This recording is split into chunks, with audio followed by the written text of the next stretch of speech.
일본이 사실상 장악해왔던 태국, 인도네시아, 말레이시아 등 동남아 자동차 시장. 일본의 시대는 사실상 모두 끝이 났습니다. 그 자리를 무섭게 잠식해 들어오는 건 바로 중국산 전기차입니다. 한국만큼 반중 정서가 강한 나라들인데 중국 전기차를 선택하는 아이러니한 상황. 도대체 어떻게 된 일일까요? 태국 자동차 시장은 오랫동안 일본 기업들의 천국이었습니다. 도요타, 혼다, 미쯔비시와 같은 브랜드가 저렴한 가격과 튼튼한 내구성으로 태국 시장의 95% 이상을 독점하고 있었죠. 하지만 최근 1년 사이에 상황이 완전히 뒤바뀌었습니다. 태국 도로 위의 새 차는 이제 대부분 전기차입니다.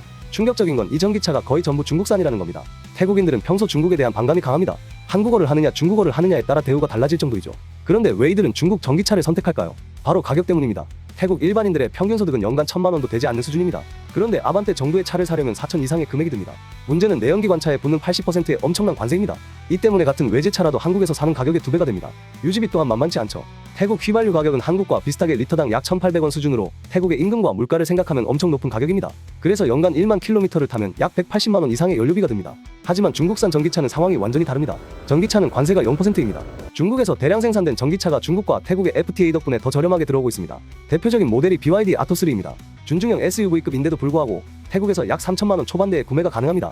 동급 일본산 내연기관차와 비교하면 거의 1,500만 원 이상 저렴한 셈입니다. 유지비는 더 극단적입니다.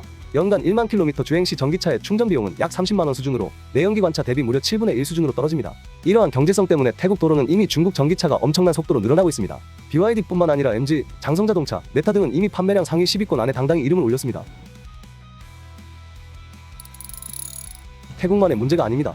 인도네시아와 말레이시아도 비슷한 상황입니다. 인도네시아는 인구 2억 8천만의 거대한 시장으로 전통적으로 일본차가 95% 이상 시장을 독점했었습니다. 하지만 최근 BYD가 인도네시아에 현지 생산 공장을 설립하면서 상황이 급변하고 있습니다. BYD 아토3는 인도네시아에서 약 4천만 원 수준으로 동급인 일본 내연기관보다 25% 저렴합니다. 연간 유지비를 비교하면 더 충격적입니다. 연간 1만 킬로 주행 기준으로 내연기관차 연료비가 약 150만 원인 반면 BYD 아토3의 충전비는 단 25만 원 정도입니다. 이러한 압도적인 경제성으로 BYD는 단숨에 인도네시아 전체 자동차 시장 6위에 올라섰습니다. 1위로 올라서는 건 정말 시간 문제이죠. 말레이시아 상황도 비슷합니다. 말레이시아 정부는 전기차에 대한 세금 혜택과 관세 면제를 강력하게 추진하고 있습니다. 그 결과 BYD 아토3 가격은 3,200만 원 정도로 동급 일본 내연기관에 비해 20% 정도 저렴한 상황입니다. 연료비까지 고려하면 중국 전기차의 가격 경쟁력은 압도적이죠. 하지만 베트남 시장은 조금 다릅니다. 애초에 일본차의 점유율이 상대적으로 낮았고 놀랍게도 한국 현대차와 기아차가 큰 사랑을 받았던 시장입니다. 게다가 베트남은 휘발유 가격이 리터당 약 1,100원으로 태국보다는 상대적으로 저렴한 편입니다. 게다가 내연기관차 수입 관세도 20에서 30% 정도로 낮아 일본차뿐만 아니라 한국차와 다른 나라 자동차들도 높은 경쟁력을 유지해왔습니다. 그리고 지금 중국 전기차 공세로부터 그나마 선방하고 있는 동남아시아가 바로 베트남이죠. 하지만 한국차와 일본차 점유율은 계속 낮아지고 있는 이유는 뭘까요? 기존 한국과 일본 자동차 브랜드의 점유율을 빼앗고 있는 것은 중국 전기차가 아니라 바로 빈페스트라는 베트남 자국 브랜드입니다. 빈페스트는 전기차를 생산하는 베트남 자국 브랜드로 이미 몇 년 전부터 도요타와 현대를 제치고 베트남 판매 1위를 차지하고 있습니다. 특히 빈페스트의 소형 SUV 모델은 배터리 포함 가격이 약 1,900만 원에 불과합니다. 배터리 구독제를 이용하면 초기 비용은 더 낮아지죠.